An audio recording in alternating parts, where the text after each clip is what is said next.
सब धामों के धामी। सर्वोपरि श्री हरि अवतारी, प्रकटेंगे खुद कलिमल हारी। सर्वोपरि श्री हरि अवतारी, प्रकटेंगे खुद कलिमल हारी। पुत्र रूप सुख देई है बाला, नैक चरित कर के वृष लाला। पुत्र रूप सुख देई है बाला, नैक चरित कर के वृष लाला। नैक चरित कर के वृष लाला। यहाँ धर्मदेव और भक्ति देवी को वरदान मिला कि पुरुषोत्तम नारायण जो सर्वोपरि भगवान है, सर्व अवतार के नियंता है, सर्व अवतार के अवतारी है और सब धाम के जो धामी है, ऐसे पुरुषोत्तम नारायण तुम्हारे घर में पुत्र रूप से अवतार धारण करेंगे और तुम्हारे सभी प्रकार के दुखों को दूर करेंगे। तुम्हें चिंता करने का कोई कारण नहीं है। और ऐसा अद्भुत वरदान धर्मदेव और भक्ति देवी ने पा लिया। उनका हर्ष अत्यधिक बढ़ गया और यह वरदान प्राप्त करके, भगवान के दर्शन करके, भगवान के चरणों में पुनः शीश झुकाकर धर्मदेव और भक्ति देवी पुनः छपिया में जाने के लिए प्रस्थान करते हैं। बीच रास्ते में एक घना जंगल आता है और जब इस घने वन में से धर्मदेव और भक्ति देवी भगवान का भजन स्मरण करते करते गुजर रहे थे, उस वक्त अचानक ही एक भयंकर अट्टहास्य धर्मदेव और भक्ति देव को सुनाई पड़ा। वो हास्य की अट्टहास्य की आवाज़ धीरे धीरे नज़दीक आ रही थी और चारों ओर अंधेरा छा गया था। बचने का कोई आसरा भी नहीं था। उस वक्त वहाँ एक बहुत ही भयानक राक्षस जैसा आदमी धर्मदेव और भक्ति देवी के सामने खड़ा हो गया। भक्ति देवी ये भयानक रूप को देखकर भयभीत हो गए। धर्मदेव की पनाह उन्होंने ले ली, लेकिन उस वक्त धर्मदेव धैर्य धारण करके उस आदमी को पूछते हैं कि भाई तुम कौन हो, क्यों हमारा रास्ता रोककर बीच खड़े हो गए हो? हमें अपने गांव छपिया में जाना है, हमें जाने के लिए, आगे जाने के लिए आप हट जाइए हमारे रास्ते से। उस वक्त वो जो राक्षस था वो भयंकर अट्टहास्य करके अपनी पहचान देते हुए यहाँ धर्मदेव और भक्ति देवी को कहता है, अश्वत्थामा मैं भमो,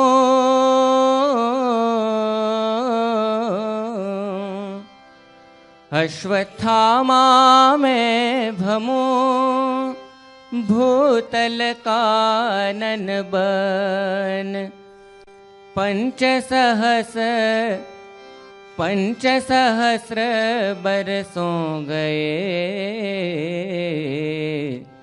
कृष्ण से बैर सघन। भले कृष्ण ने तुव दुख कापा, भले कृष्ण ने तुव दुख कापा, लेकिन मैं तुमको दऊं शापा, लेकिन मैं तुमको दऊं शापा। अब जे भक्ति उदर, अब जे भक्ति उदर जन्मेगा, तो कबू शस्त्र न हाथ धरेगा। अब जे भक्ति उदर जन्मेगा, तो कबू शस्त्र न हाथ धरेगा। यदि कर में हथियार ग्रहेगा, यदि कर में हथियार ग्रहेगा। हरि को वह नहीं मार सकेगा, हरि को वह नहीं मार सकेगा। धर्मदेव ने वरदान तो प्राप्त किया, लेकिन एक और मुश्किल इस प्रकार से उनके जीवन में आ गई। वो राक्षस ने बताया कि मैं अश्वत्थामा हूं और 5000 साल से कृष्ण के संग बैर के कारण मैं वन में भटक रहा हूं। हमारी संस्कृति में 7 व्यक्तियों को चिरंजीवी कही गई है। अश्वत्थामा बलिर्व्यासो, हनुमांश्च विभीषणः, कृपः परशुरामश्च, सप्तैते चिरजीविनः। ये 7 व्यक्ति चिरंजीवी है। अश्वत्थामा, बलि, व्यास, हनुमान, विभीषण, कृप और परशुराम। उनमें से एक अश्वत्थामा ने बताया कि मैं तो चिरंजीवी हूं और यह वन में भटक रहा हूं।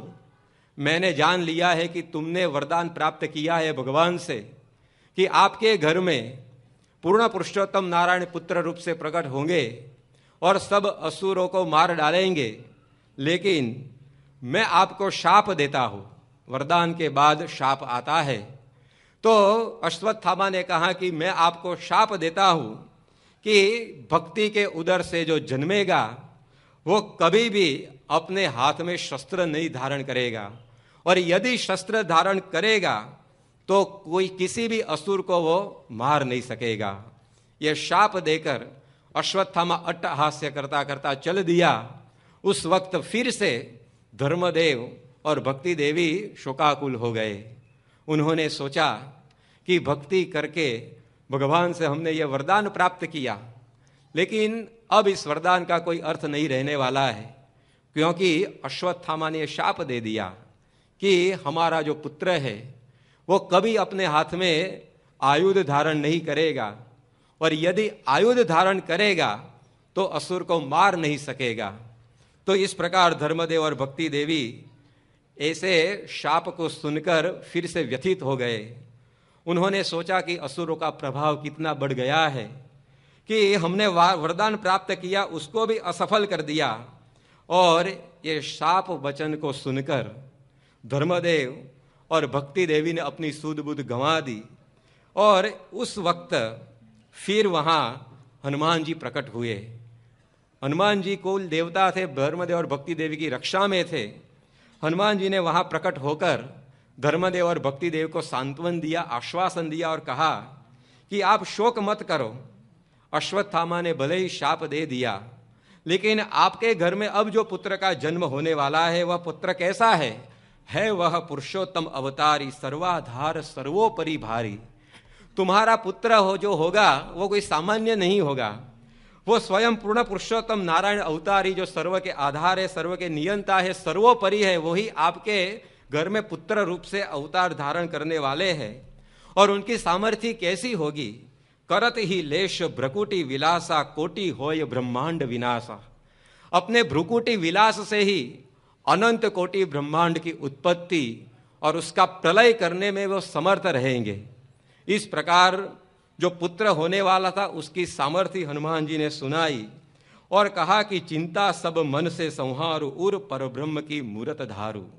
सभी चिंता को छोड़कर आप अपने जीवन में भगवान का स्मरण करो। आपका जो पुत्र है वो साधारण नहीं होगा, वो पूर्ण पुरुषोत्तम नारायण होगा और बिना शस्त्र भी वो असुरों के जीवन को पलट देगा। ऐसी बात हनुमान जी ने बताई। उनकी यह बात से हमें भगवान स्वामी नारायण की विशेषता एक नज़र में आती है। सभी अवतारों के हाथों में हम आयुध देखते हैं।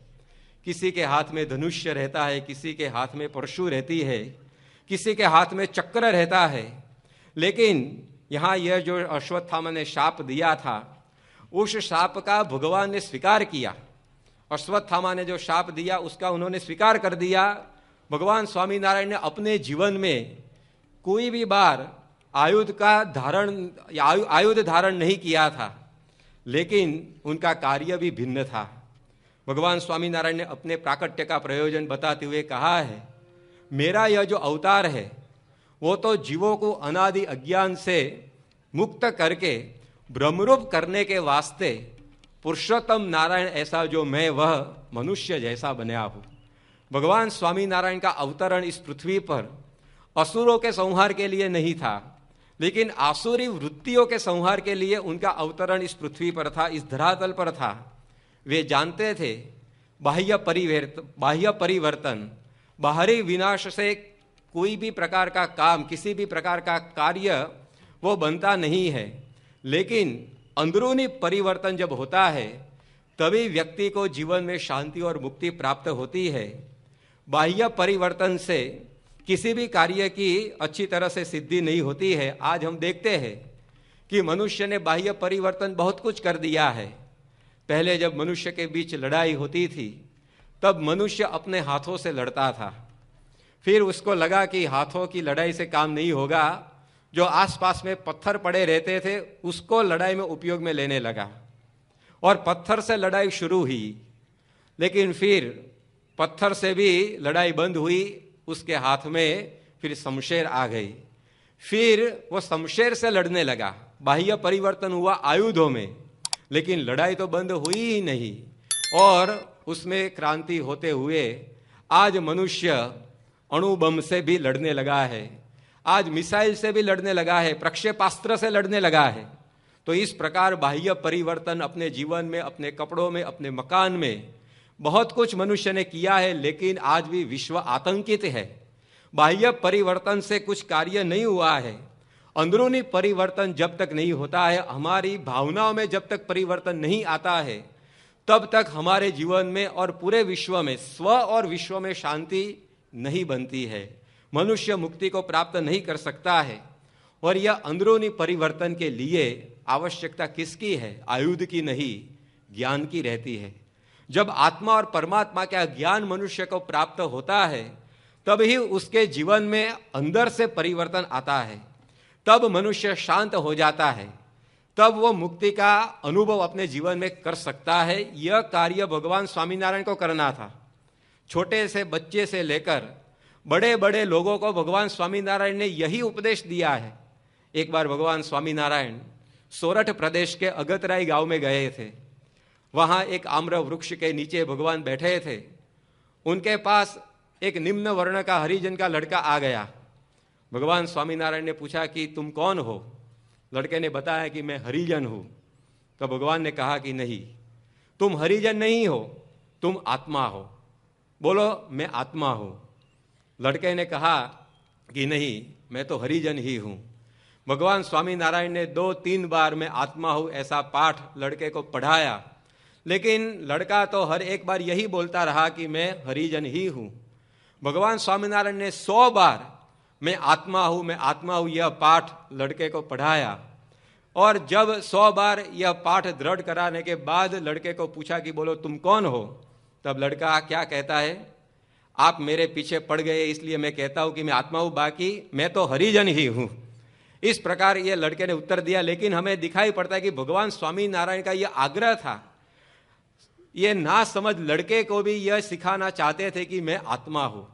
और अपने बड़े बड़े आध्यात्मिकता के गुरु शिखर पर विराजित परमहंसों को भी यही आदेश उन्होंने दिया था, मानो चैतन्य रूप तमारु, दुख रूप देह तेहथी न्यारू। हम आत्मा है, हमारा कोई देश नहीं है, हमारी कोई ज्ञाति नहीं है, हमारी कोई जाति नहीं है। यह उनका उपदेश था, क्योंकि वो अंदर से जीव को बदलना चाहते थे। ये ज्ञान की क्रांति वे करना चाहते थे। भगवान स्वामीनारायण का प्राकट्य काल हम देखते हैं तो हम जान सकते हैं कि भगवान स्वामीनारायण क्रांति के काल में प्रकट हुए हैं। जब भगवान स्वामीनारायण प्रकट हुए तब यूरोप के देशों में औद्योगिक क्रांति की हवा बहने की शुरुआत हो चुकी थी। जब भगवान स्वामीनारायण प्रकट हुए तब फ्रांस और अमेरिका जैसे देशों में राजकीय क्रांति के डिमडिम बजने लगे थे। जब भगवान स्वामीनारायण प्रकट हुए तब औद्योगिक क्रांति के पद चिन्ह पर आर्थिक क्रांति की भी हवा चलने लगी थी। तो भगवान स्वामीनारायण का प्राकट्य काल क्रांति का काल था। उस समय में भगवान स्वामीनारायण ने भी ये ज्ञान की क्रांति करनी चाहिए थी, क्योंकि वे जानते थे कि औद्योगिक क्रांति होगी, शैक्षणिक क्रांति होगी, राजकीय क्रांति होगी, आर्थिक क्रांति होगी, लेकिन जब तक मनुष्य के जीवन में ज्ञान की उत्क्रांति नहीं होगी, आत्मा परमात्मा का ज्ञान उसे प्राप्त नहीं होगा, तब तक औद्योगिक, राजकीय, सामाजिक, आर्थिक सब कुछ क्रांतियां की कोई कीमत रहने वाली नहीं है। आज हम देखते हैं कि हमारे विश्व में औद्योगिक, शैक्षणिक, राजकीय, आर्थिक रूप से अत्यधिक क्रांति हो चुकी है।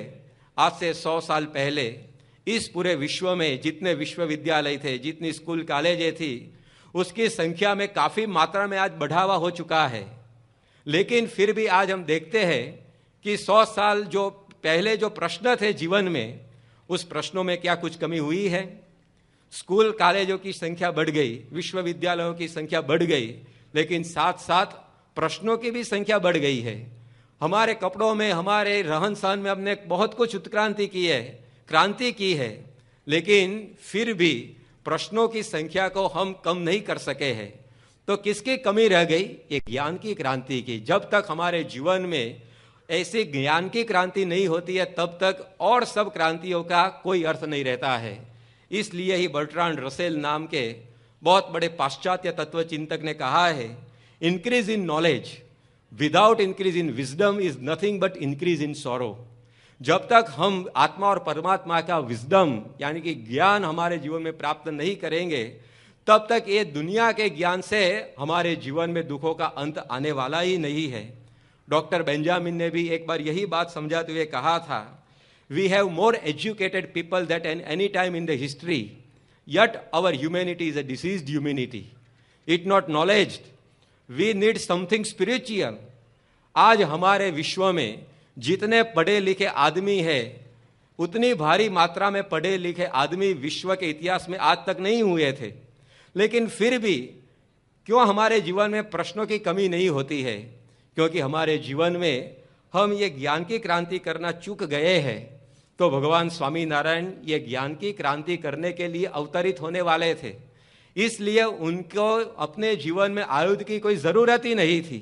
लेकिन धर्मदेव और भक्ति देवी के जीवन में यह विचार तो कैसे प्रकट हो सकता है कि हमारा पुत्र जो होगा वो बिना आयुध भी विश्व में शांति और मुक्ति प्रस्थापित करे, ऐसा होगा।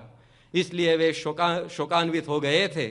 हनुमान जी ने उन्हें होने वाले पुत्र की महिमा सुनाई और इस प्रकार आश्वासन दिया।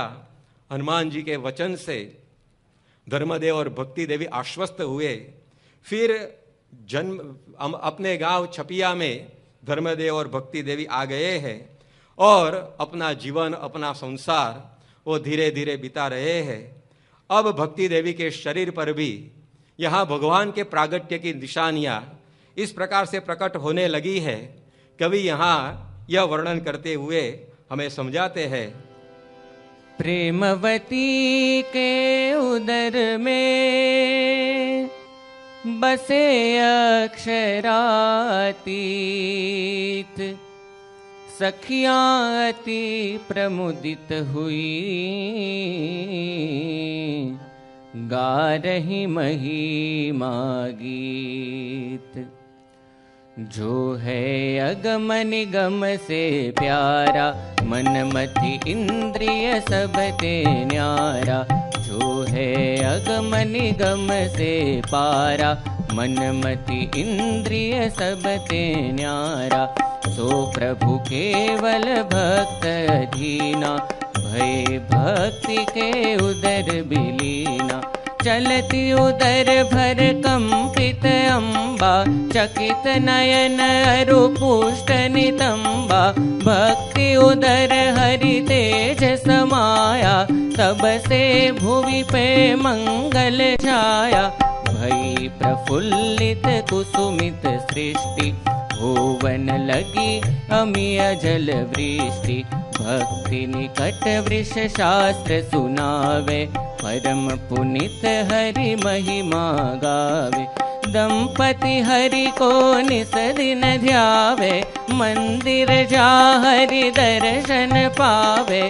स्तुति करतहि बारहि बारा, हे माधव तुम राखन हारा। हे माधव तुम राखन हारा, हे माधव तुम राखन हारा। जब भक्ति देवी के उदर में हरि का तेज समाया, तब भक्ति देवी क्या करती है? तो भक्ति निकट वृष शास्त्र सुनावे, परम पुनीत हरि महिमा गावे। भक्ति देवी के उदर में जब हरि के तेज ने निवास किया, तब धर्मदेव अपनी पत्नी को धर्मशास्त्र का श्रवण कराते हैं, साथ साथ में हरि की महिमा भी सुनाते हैं। दंपति हरि को निसदीन ध्यावे, मंदिर जा हरि दर्शन पावे। सगर्भावस्था में भक्ति देवी निष्दिन प्रभु के मंदिर में जाती रहती है और प्रभु की प्रार्थना करती है। स्तुति करत ही बारम ही बारा, हे माधव तुम राखन न हारा। इस प्रकार प्रभु की भक्ति में, भजन स्मरण में, धर्मशास्त्र के श्रवण में भक्ति देवी अपनी सगर्भावस्था बिता रही है। हमारे शास्त्र कहते हैं कि पुत्र के संस्कारों की शुरुआत जब वह गर्भ में होता है तब से ही हो जाती है। तो यहाँ भक्ति देवी भी अपना जो पुत्र है उसे संस्कारित करने के लिए सगर्भावस्था से ही भक्ति में अपने जीवन को जोड़ देती है। श्रीमद् भागवत में प्रहलाद जी की बात हम सुनते हैं। हिरण्यकशिपु के वंश में प्रहलाद जी जैसा परम भक्त प्रकट हुआ है। हिरण्यकशिपु तो असुरों का सरदार था, उसके कुटुंब में उसके पुत्र रूप से प्रहलाद जी जैसा परम भक्त, जिनके कारण भगवान को स्वयं पृथ्वी पर अवतार प्रकट करना पड़े, ऐसा परम भक्त किस प्रकार से प्रकट हुआ, यह आश्चर्य का शमन करते हुए भागवत में ही बताया है कि हिरण्यकशिपु की जो पत्नी थी कयाधु, उसका वास नारद जी जैसे संत के आश्रम में हुआ था और सगर्भावस्था में ही नारद जी की कथा का श्रवण कयाधु ने किया और भगवान की कथा की असर, भगवान की कथा का जो प्रभाव वो गर्भ में रहे हुए प्रहलाद जी पर पड़ा और असुर कुल में भी ऐसा परम भक्त प्रकट हुआ। तो जीवन में इस प्रकार जब हम हमारी संतान को संस्कारित करना चाहते हैं तब पहले से ही हमें इस प्रकार का ध्यान रखना पड़ता है। घर में भी ऐसा वातावरण का सृजन करना पड़ता है कि जिसके कारण हमारे जो संतान है उसके जीवन में भी इस प्रकार से संस्कार की दीक्षा और शिक्षा इस प्रकार मिलती ही रहे। तो यहाँ धर्मदेव और भक्ति देवी पूरा जीवन इस प्रकार भजन भक्ति में लयलीन होकर बिता रहे हैं और धीरे धीरे अब प्रभु के प्रागट्य का जो समय है वो भी समीप आने लगा है। और जैसे सूर्योदय से पहले अरुणोदय होता है, अरुणोदय से हम जानते हैं कि सूर्योदय अब थोड़ी ही मिनटों में होने ही वाला है। तो इस प्रकार यहाँ छपिया में पूरे गांव में भी प्रभु के प्राकट्य के समय जब नजदीक आने लगा है तब पूरा वातावरण भी अब बदलने लगा है और प्रभु के प्राकट्य के समय में किस प्रकार वहाँ घटना एक उपस्थित हुई उसका बयान करते हुए यहाँ कवि स्वयं लिखते हैं। आविर्भाव छन उदय भया, प्रगट्यो पूर्व वसंत। सूर्योदय के पहिल ज्यों, प्रगटे अरुण अनंत। निकट राम नवमी जब आई, प्रेमवती तन कांति दिखाई। पूर्ण भया जब पहला जामा, तेज तेज व्यापहि चहु धामा। तेज तेज व्यापहि चहु धामा। जब प्रभु के प्रागट्य का समय नजदीक आ गया तब भक्ति देवी के शरीर में उनकी जो कांति थी वो अत्यधिक बढ़ गई और जब रामनवमी के दिन का प्रथम प्रहर बीता तब पूरे भुवन में चारों ओर तेज तेज व्याप्त हो गया। और उस तेज में क्या हुआ, शीतल तेज के मह अवतारी, दिव्य धवल शुभ अंबरधारी। द्वयभुज षोडश वर्षी काया, अभय हस्त ठाढ़त वृषराया। और उस तेज में भक्ति देवी को इस प्रकार से अवतारी के दर्शन हुए और दिव्य धवल उनकी कांति थी, शुभ अंबर भगवान ने धारण किए थे, श्वेत सांवरी उनकी मूरत थी, कनक मुकुट को उन्होंने धारण अपने शरीर पर किए थे। इस प्रकार कुटिल सुकेश मुलायम न्यारे, मनहु कनक द्रव तई सिंगारे। सभी प्रकार के श्रृंगार से पूर्ण अवतारी पुरुषोत्तम नारायण के दर्शन भक्ति देवी को जब हुए, तब भक्ति देवी ने भगवान से प्रार्थना की कि यह दर्शन आपके जब मुझे हुए ही है, तब सो परब्रह्म स्वयं तनु धारे, मुझ अबला के भाग्य संवारे। आप पुरुषोत्तम नारायण अब मेरे पुत्र रूप से ही प्रकट हो जाओ और मेरे घर में सदा के लिए निवास करो, यही मेरी प्रार्थना आपसे है। इस प्रकार जब भक्ति देवी ने अपना आर्तनाद प्रकट हुए, तेज के अंबार में दर्शन देते हुए पूर्ण पुरुषोत्तम नारायण को सुनाया, तब भक्ति देवी की यह पुकार सुन के, भक्ति देवी का यह आर्तनाद सुन के क्या हुआ वहां, उसका वर्णन यहां कवि करते हैं। मंद मंद हरि हंस रहे,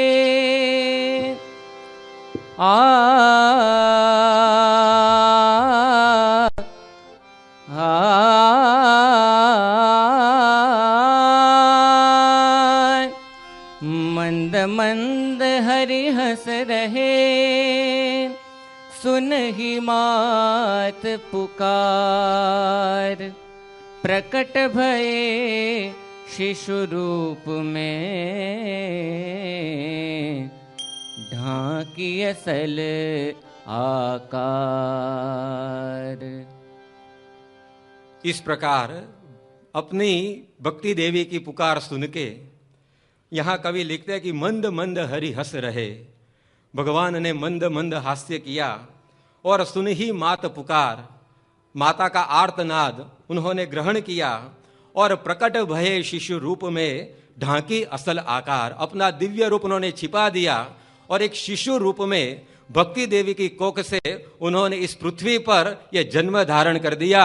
बोलिए श्री घनश्याम महाप्रभु की जय, बाल प्रभु घनश्याम महाराज की जय, श्री स्वामीनारायण भगवान की जय, श्री स्वामीनारायण भगवान की जय।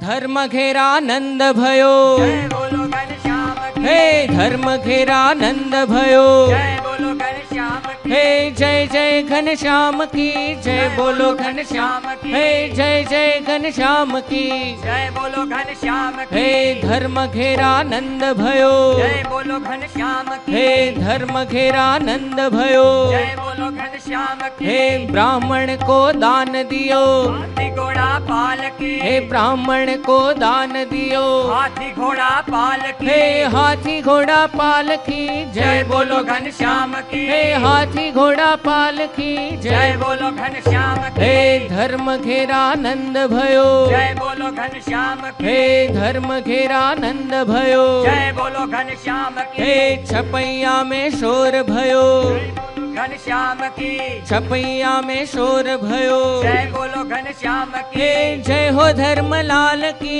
जय हो भक्ति नंद की, जय हो धर्मलाल की, जय हो भक्ति नंद की, हे धर्म घेरा नंद भयो, जय बोलो घनश्याम की, हे धर्म घेरा नंद भयो, जय बोलो घनश्याम की, हे धर्म घेरा नंद भयो, जय बोलो घनश्याम की।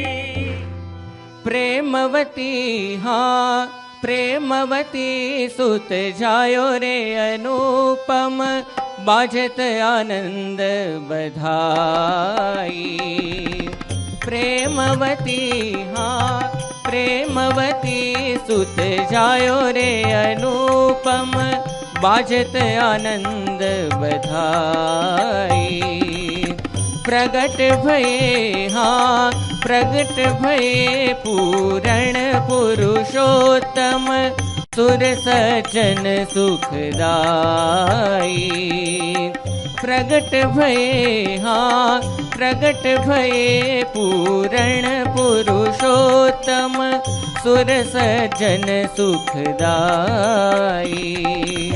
प्रेमवती हाँ प्रेमवती सुत जायो रे अनुपम, बाजत आनंद बधाई।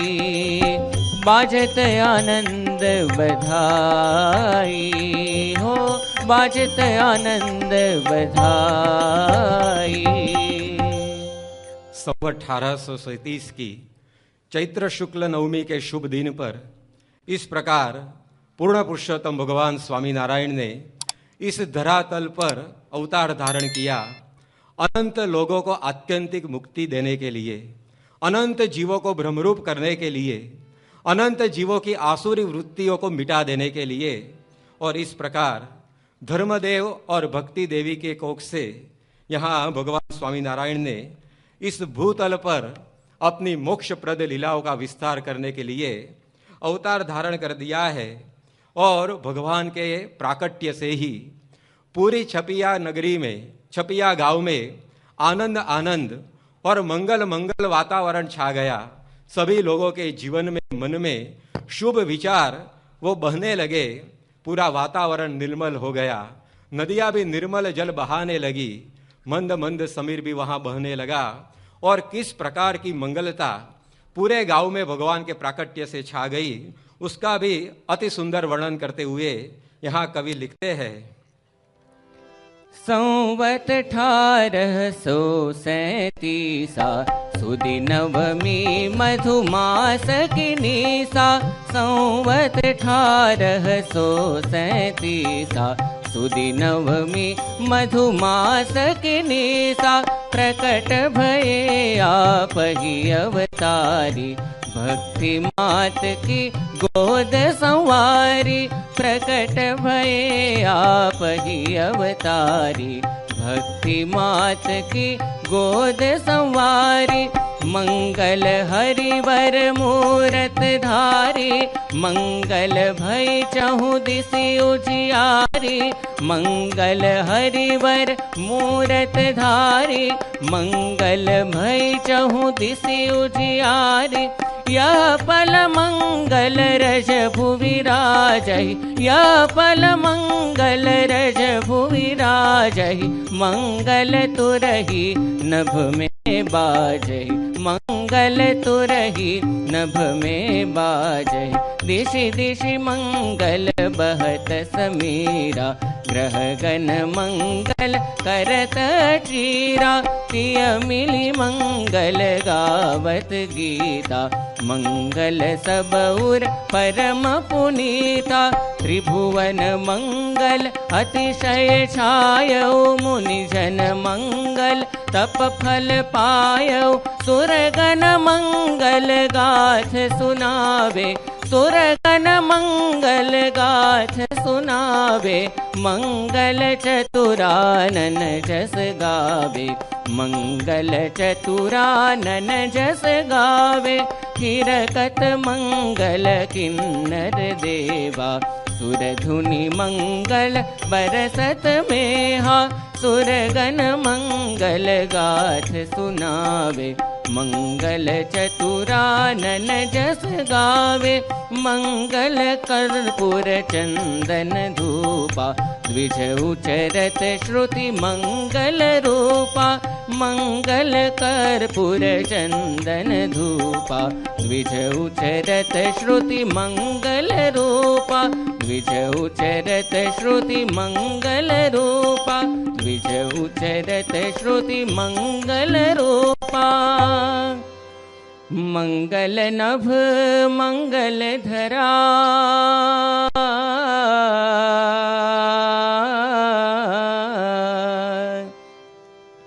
मंगल नभ मंगल धरा। उपवन मंगल नीर, मंगल जन मति मंगला। मंगल छायो गीर। इस प्रकार भगवान के प्राकट्य से चारों ओर मंगल ही मंगल छा गया। मंगल बही चहु दिशि उजियारी, चारों दिशाएं मंगलमय हो गई। यह पल मंगल, जिस पल में भगवान का प्राकट्य हुआ वह पल भी मंगलमय बन गई। मंगल तुर ही नभ में बाज ही, मंगल बहत समीरा दिशि दिशि। चारों दिशाओं में मंगलमय समीर बहने लगा है। मंगल चतुरानन जस गावे, थिरकत मंगल किन्नर देवा। देव और किन्नर भी मंगलमय वातावरण में मस्त बनकर थिरकने लगे हैं। चतुरानन भी भगवान के मंगल जश को गा रहे हैं। मंगल नभ मंगल धरा, उपवन मंगल नीर। इस प्रकार से चारों दिशाओं में जब यह मंगलमय वातावरण छा गया है, भगवान का प्रागट्य, संत का प्रागट्य ही ऐसा होता है कि जब वे जहाँ प्रकट होते हैं पूरे वातावरण को अपने सानिध्य से बदल देते हैं। भगवान और संत का सानिध्य ही ऐसा रहता है कि जहाँ उनकी सन्निधि जीवों को प्राप्त होती है, पूरा सा पूरा वातावरण वहाँ बदल जाता है। जैसे एक पुष्प उद्यान में खिलता है और पूरे वातावरण को सुगंधित कर देता है। धूप एक कोने में जलती है लेकिन पूरे से पूरे कमरे को सुगंध से भर देती है। इसी प्रकार भगवान और संत का सानिध्य भी ऐसा ही है। वे जब जहाँ जाते हैं पूरे से पूरे वातावरण को मंगलता से भर देते हैं। तो भगवान स्वामी नारायण इस प्रकार जब धरातल पर प्रकट हुए हैं, पूरा सा पूरा वातावरण मंगलमय बन गया, क्योंकि उनकी मूर्ति ही मंगलकारी थी। उनके श्रवण, उनकी नासिका, उनका मुख, उनका हाथ, उनके चरण, सब कुछ मंगलमय ही थे। तो पूरे से पूरे वातावरण में भी मंगलता छा गई है। और यहाँ भगवान ने इस प्रकार वरदान को सत्य करते हुए इस पृथ्वी पर जन्म धारण कर दिया। हम देखते हैं कि भगवान स्वामी नारायण रामनवमी के दिन प्रकट हुए और रामनवमी की रात्रि को प्रकट हुए। भगवान स्वामी नारायण ने अपने इस प्राकट्य के दिन और प्राकट्य के समय से भगवान श्री राम मर्यादा पुरुषोत्तम जो थे और भगवान श्री कृष्णचंद्र जो लीला पुरुषोत्तम थे, उन दोनों की रीत अपने जीवन में रखी है। रामनवमी के दिन पर प्रकट होकर मर्यादा पुरुषोत्तम भगवान श्री रामचंद्र जी की धर्म की रीत उन्होंने ली और रामनवमी की रात्रि को प्रकट होकर उन्होंने रात्रि के समय में प्रकट हुए भगवान श्री कृष्ण की जो प्रेम भक्ति की रीत है उसको भी अख्तियार की है। तो धर्म और प्रेम भक्ति दोनों का संयोजन भगवान स्वामी नारायण अपने जीवन में करने वाले हैं। यह उनके प्राकट्य से भगवान हमें समझाते हैं। और भगवान स्वामी नारायण का जीवन भी हम जब देखते हैं तो यह ठीक रूप से हमें दिखाई पड़ता है। उनके जीवन में मर्यादाओं का पालन भी पूरी तरह से था, साथ साथ में अपने भक्तों को प्रेम देने में भी वो पीछे नहीं थे।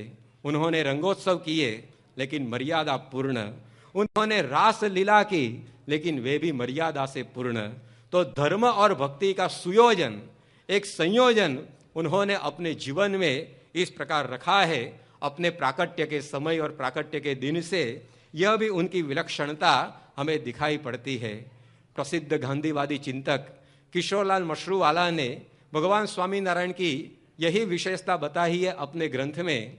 उन्होंने कहा है कि भगवान स्वामी नारायण एक ओर से अपना जो शिष्यगण था उसको अतिशय कठिन धर्म मर्यादा में रखते थे, लेकिन साथ साथ उन भक्तों को अपने प्रेम में नहलाने में भी वे इतने ही चतुर थे।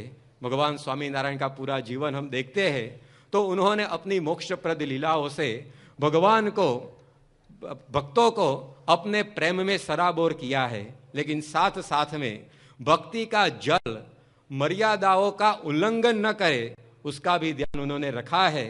तो रामनवमी की रात्रि को प्रकट हुए भगवान पूर्ण पुरुषोत्तम श्री स्वामी नारायण ने मर्यादा पुरुषोत्तम श्री रामचंद्र जी एवं लीला पुरुषोत्तम श्री कृष्णचंद्र जी, उन दोनों की रीत को अपने जीवन में इस प्रकार से सुयोजित की थी। और यहाँ एक और रहस्य भी भगवान स्वामी नारायण हमें समझाते हैं। रात्रि के अंधकार में भगवान का प्राकट्य हुआ है। भगवान हमें इससे यह समझाना चाहते हैं कि आपके जीवन में भले घना अंधेरा छा जाए लेकिन फिर भी आप चिंता मत करो। आपके जीवन में भले ही अनेक परेशानियां आ जाए फिर भी आप चिंता मत करो। रात्रि के अंधकार में आप मुझे पुकारो, मैं आपके लिए प्रकट होने वाला हूं। यह भगवान स्वामी नारायण हमें बताते हैं। भगवान स्वामी नारायण यहाँ रात्रि के अंधकार में प्रकट हुए तो वे हमें समझाते हैं कि रात्रि जैसा अंधकार हमारे जीवन में भी यदि छा जाए फिर भी हमें किसी भी प्रकार की चिंता करनी नहीं चाहिए। हमें रात्रि के अंधकार में भी, यानी कि दुखों के अंधकार में भी दुखों से मुक्त होने के लिए प्रभु की पुकार करनी चाहिए। प्रभु हमारे दुख दूर करने के लिए तैयार ही है, वे प्रकट होते ही रहते हैं। हम हमारे पुराणों में देखते हैं, हमारे शास्त्रों में देखते हैं कि भगवान ने जब उनके भक्तों ने पुकारा है तब उनकी रक्षा की है। महाभारत में हम प्रसंग सुनते हैं कि जब पांडव थे, पांचों पांडव अपनी पूरी संपत्ति जुए में हार गए, न केवल संपत्ति लेकिन द्रौपदी को भी वो जुए में हार गए, और उस वक्त द्रौपदी का वस्त्राहरण करने के लिए दुशासन तैयार होता है। तब द्रौपदी अपनी लज्जा की रक्षा करने के लिए द्रोण, भीष्म जैसे महारथियों, जो पांडव और कौरव दोनों कुल में सम्माननीय थे, उनके प्रति अपनी नजर दौड़ाती है। लेकिन वहां भी वे द्रोण, भीष्म जैसे महारथी द्रौपदी की किसी भी प्रकार की रक्षा करने के लिए उत्सुकता नहीं बताते हैं। उस वक्त फिर अपने 5 प्रतापी पतियों की ओर द्रौपदी अपनी नजर दौड़ाती है, लेकिन वहां भी ये 5 पति तो पराधीन थे, जुए में सब कुछ हार गए थे, वे भी द्रौपदी की रक्षा करने के लिए आगे नहीं आते हैं। और उस वक्त द्रौपदी भगवान श्री कृष्ण का पुकार करती है, और भगवान सभा में वहां द्रौपदी की लज्जा की रक्षा करने के लिए वसन प्रवाह, वस्त्रों का प्रवाह वहां पहुंचा देते हैं। तो इस प्रकार द्रौपदी ने जब अपने जीवन में दुख आया तब भगवान की पुकार की, भगवान ने द्रौपदी को बचा ली। 10,000 गजबल घट्यो पर 10 गज घट्यो न चीर। दुशासन जो द्रौपदी के वस्त्र खींचने वाला था, उसकी भुजाओं में 10,000 हाथी का बल था, लेकिन 10,000 हाथी के बल वाला दुशासन वस्त्र खींचते खींचते थक गया, परंतु द्रौपदी के शरीर पर से 10 इंच कपड़ा भी कम नहीं हुआ। भगवान ने द्रौपदी की ऐसी रक्षा की। तो भगवान स्वामी नारायण यही रहस्य यहाँ हमें समझाते हैं कि आपके जीवन में जब दुख आए तब आप चिंता मत करो, आप मेरा स्मरण करो, मैं आपके लिए प्रकट होने ही वाला हूँ। तो भगवान स्वामी नारायण ने इस भूतल पर अपने अवतरण से हमें समझाया कि जब जब हमारे जीवन में दुख आए तब हमें भगवान की शरण लेनी चाहिए, उनका स्मरण करना चाहिए। अधिकांश लोग जब कल के दिन अक्षरधाम का दर्शन करोगे तब अक्षरधाम में आपको गजेंद्र पीठिका दिखाई पड़ेगी। उस गजेंद्र पीठिका में एक हस्ती का दृश्य है। हस्ती सरोवर में पानी पीने जाता है, ग्राह हस्ती का पैर पकड़ लेता है। हस्ती जोर करने के बावजूद भी ग्राह के मुख से अपने पैर को छुड़ा नहीं सकता है। उस वक्त उस हस्ती ने अपनी सुंड में कमल लेकर भगवान की प्रार्थना की, और भगवान हरि अवतार धारण करके उस हस्ती की रक्षा में पहुंच जाते हैं। तो भगवान स्वामी नारायण रात्रि के अंधकार में प्रकट हुए हमें समझाते हैं कि जब हमारे जीवन में भी दुखों का घना अंधेरा छा जाए तब हमें भगवान का स्मरण करना चाहिए। भगवान हमारे लिए प्रकट होते ही रहते हैं। इस प्रकार भगवान स्वामी नारायण का अवतरण इस पृथ्वी पर हो गया, और इस प्राकट्य कथन से ही इस कल्लोल का यहाँ समापन करते हुए कवि लिखते हैं। भुवने भुवने मणिदीप जले, झल सिक्त हुई रज भूमि तले। भुवने भुवने मणिदीप जले, झल सिक्त हुई रज भूमि तले। बहुरंजित तोरण झूम रहे, बहुरंजित तोरण झूम रहे। सब चौपथ गरबे घूम रहे, सब चौपथ गरबे घूम रहे, सब चौपथ गरबे घूम रहे। इति श्री स्वामिनारायण चरितमानसे चिरंतन सुखार्णवे बालचरित्र नाम प्रथम विहारे श्री स्वामिनारायणस्य प्राकट्य कथन नाम पंचमः कल्लोलः। श्री स्वामिनारायण भगवान की जय। इस प्रकार भगवान स्वामीनारायण के प्राकट्य की कथा आज हमने सुनी।